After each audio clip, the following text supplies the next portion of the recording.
Yaani kuna namna tu wanaume tunajiokotea laana za kutelekeza familia zetu, watoto zetu, wake zetu, baada ya kupata mali, baada ya kujipata. Mwanamke wako kwa kuzalia watoto 3 4, sasa hivi unamuona hafai, amechoka.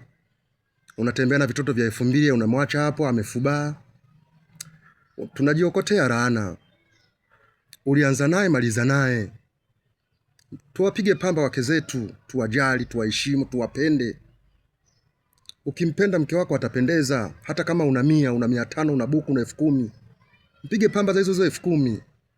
Umeanza naye katika hali ya chini mno. Sasa hivi umejipata mzee, unapata ka 2000, ka 3000, ka 4000 mpaka karaki. Unamwona mke wako hafai.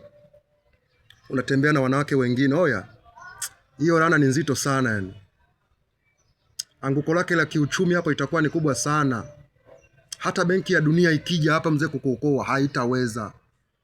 Kwa sababu ni laana ambazo umeziokota mwenyewe. Umeanza naye una chochote, umeinuka, umemwacha. Unakula raha, unaponda raha na wanawake wengine. Laana yake utoboi ndugu yangu. Au laana hizo hatuwezi kutoboa wanaume. Unamwacha anateseka na watoto, unamwacha anateseka mwenyewe. Eti kisa amekuwa mzee. Wewe mwenyewe mzee. Mjali mzee mwenzio. Mnyuke pamba. Unamwacha kumnyuka pamba mke wako, unaenda kunyuka pamba wanawake wengine huko. Hiyo laana haitakai kutoke. Usiporudi kwa mpenzi wako au mke wako uliyezaa naye ambaye umemtelekeza, hiyo laana haitokuacha kamwe. Mpende mkeo, mjali mkeo, ukimtunza anakuwa mzuri. Mbona ulimkuta akiwa mzuri? Sasa hivi unasema amechakaa, wewe ndio umemchakaza. Watoto wako wamemnyonya mpaka amebaki empty sababu ya ujinga wako. Tusiwadharau wake zetu tunapokuwa tumejipata vihera vidogo, tusiwaache jamani. Ni laana kubwa kumwacha mke wako uliyezaa naye ukaenda kutembea na wanawake wa hovyo huko nje. Laana yake ni kubwa mno. Inasikitisha sana.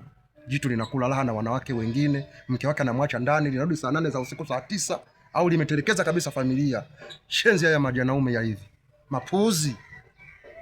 Unamwachaje mke wako umeanza roho? Umeanza naye chini huko.